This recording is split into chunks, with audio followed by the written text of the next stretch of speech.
Eu acredito que quase todo mundo já deve ter se perguntado pelo menos uma vez na vida o porquê de ter tido algum sonho que acabou por deixá-lo confuso e sem saber se aquilo era algum tipo de aviso ou apenas um sonho aleatório.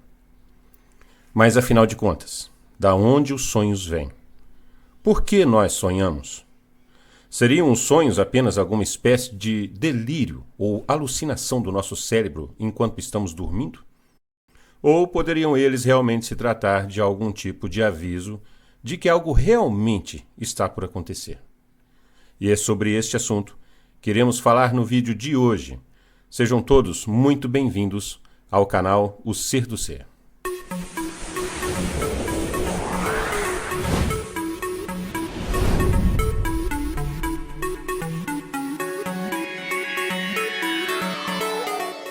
Olá, sejam todos muito bem-vindos ao canal O Ser do Ser.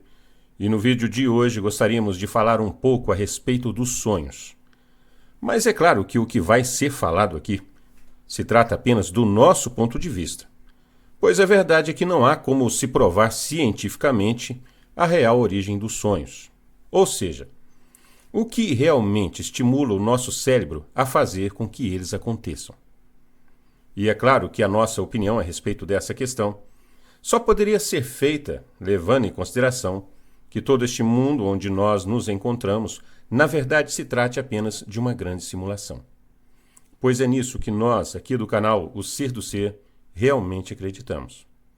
E dentro deste modelo, esses estímulos responsáveis por fazer com que o nosso cérebro crie os nossos sonhos enquanto dormimos, onde ele se mostra totalmente capaz de reproduzir de maneira quase perfeita todos os nossos 5 sentidos dentro de uma experiência que muitas vezes podem parecer tão reais que muito raramente conseguimos ter consciência de que estamos dentro de um sonho, possam ter, na verdade, 3 origens diferentes. E na primeira delas, é onde acontecem os sonhos que geralmente mais conseguimos nos lembrar, pois eles seriam estimulados pelo nosso próprio cérebro, ou pelo nosso subconsciente, para ser mais específico, onde normalmente as pessoas são estimuladas a sonhar com aquilo que elas mais querem ou com aquilo que elas mais têm medo que aconteça.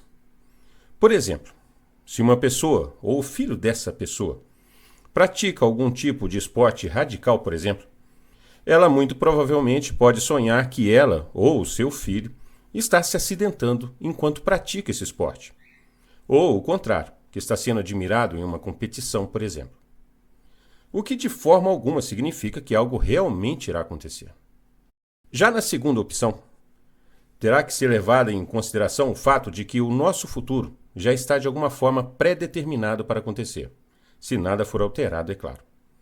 Seria como se tudo neste mundo já estivesse pré-estabelecido, já tivesse de alguma forma um roteiro a ser seguido. E como personagens desta história, nós de alguma forma acabamos por ter acesso, mesmo que inconsciente, a informações ligadas ao nosso passado, presente e futuro. E a coisas que ainda estão por acontecer. Lugares onde vamos estar, pessoas que vamos conhecer e tantas outras coisas que muitas vezes são responsáveis por nos dar aquela sensação de déjà vu. Ou seja, é quando você mesmo se pergunta: poxa, eu já vi isso, eu já estive aqui, eu já vivi este momento, e você não entende por quê. Só que a principal diferença entre esses 2 tipos de sonhos é que nessa segunda opção, eles normalmente não eram para serem lembrados. Pois, na minha opinião, isso só acontece graças às falhas que existem nessa matrix. Ou seja, quando algo que deveria ter feito o seu trabalho não o fez de maneira adequada.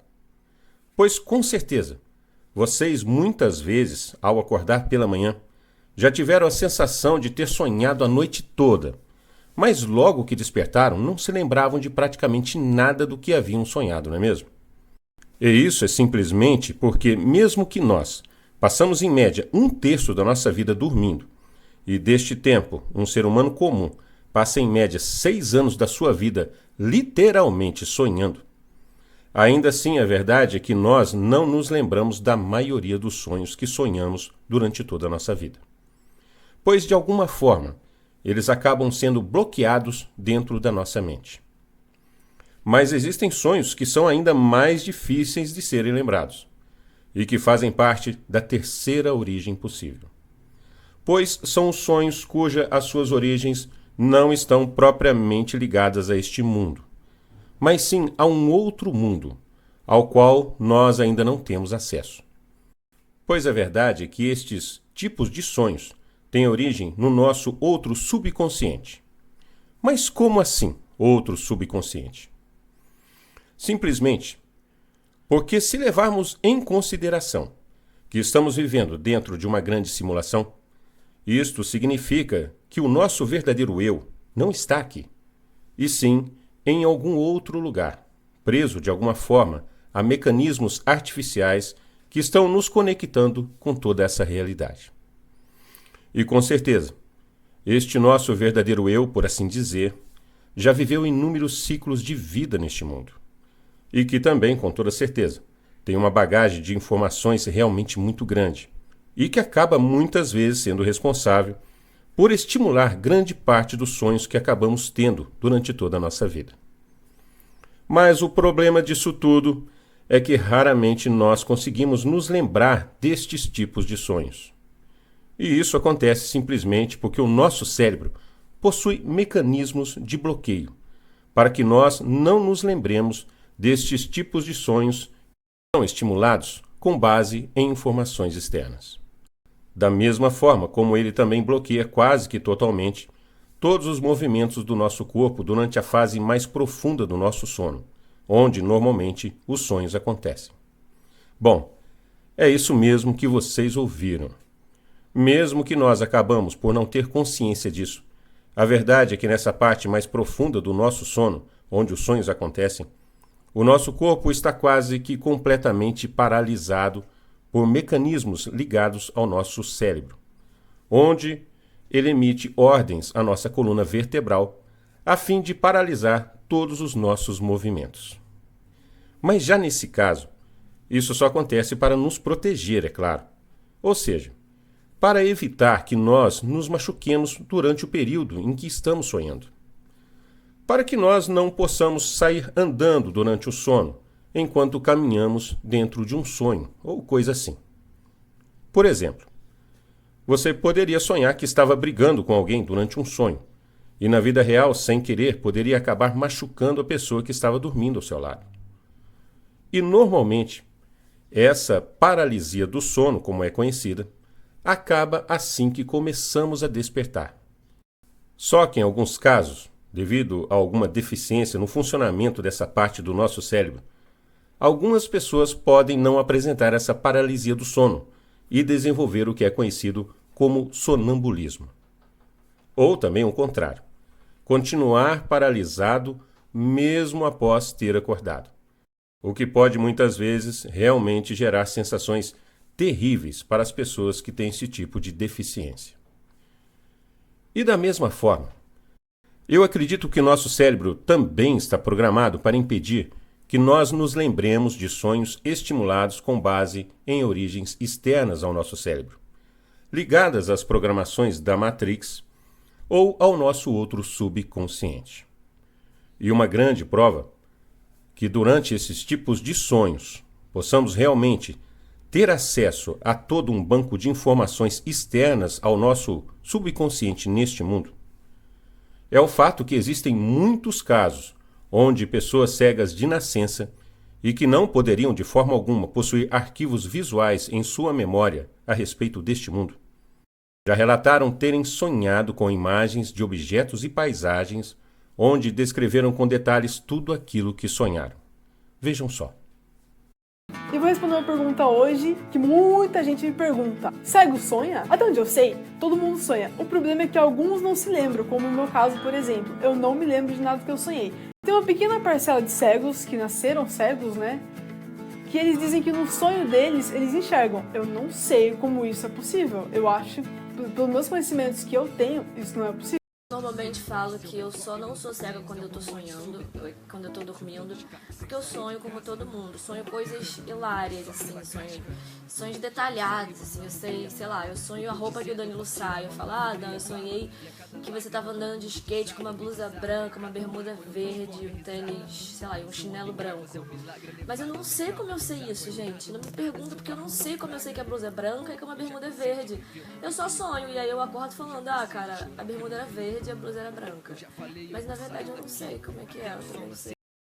Eu vou deixar o link dos vídeos, na mesma ordem, na descrição.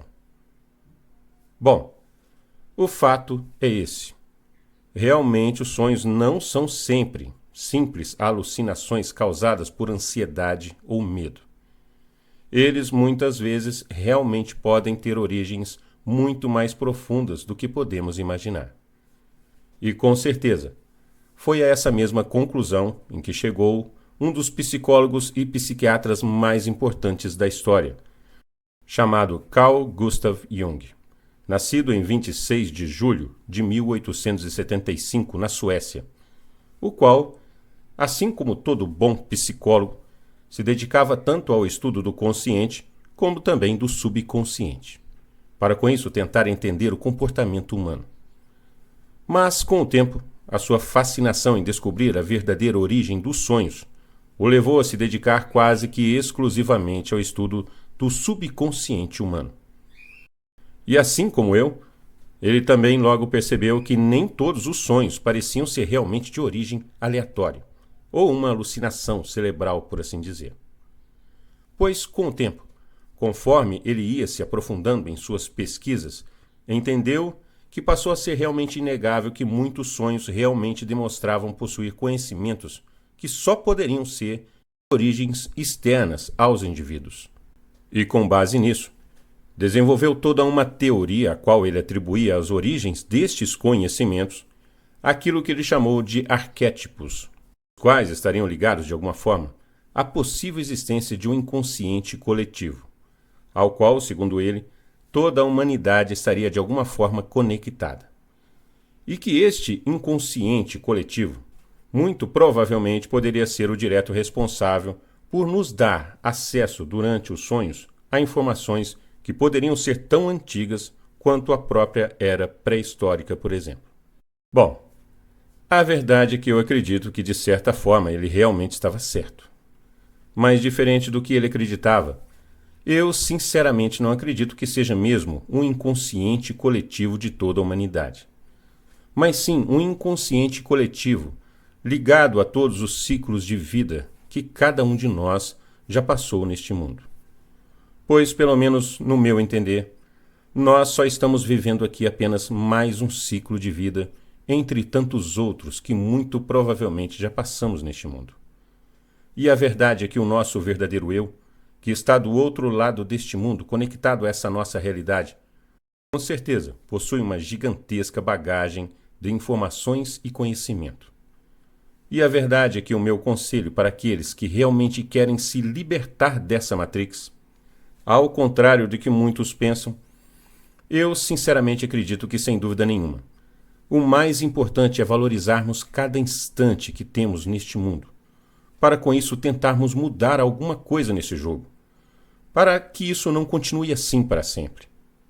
Pois pensem bem, se depois do dilúvio eles acharam melhor reduzir o tempo de vida dos seres humanos, com certeza é porque se os seres humanos se dedicarem mais a pensar a respeito do mundo que está à sua volta, certamente podem encontrar uma saída. Pois lembrem-se do que o Cristo falou: dê a César o que é de César e a Deus o que é de Deus. Ou seja, nós realmente devemos nos preocupar com as coisas deste mundo, com o nosso trabalho, em pagar nossas contas, em tentar honrar com todas as nossas responsabilidades e compromissos. E isso, com certeza. Mas não devemos, de forma alguma, esquecer da importância de também dedicarmos o máximo de tempo possível para tentarmos alcançar o nosso despertar espiritual, para tentarmos despertar o nosso verdadeiro eu. Pois Jesus mesmo dizia: vós sois deuses. E sendo assim, Se ao invés de ocuparmos tanto tempo tentando acumular herança para deixar para os nossos descendentes neste mundo, ao invés disso, poderíamos tentar encontrar o caminho que nos leva à liberdade, onde a herança que poderíamos deixar para os nossos descendentes seria um verdadeiro encontro com Cristo, onde todos nós teríamos liberdade e vida, mas vida em abundância. Pensem nisso. E no mais, um forte abraço a todos. Fiquem todos com Deus, muita paz e até a próxima.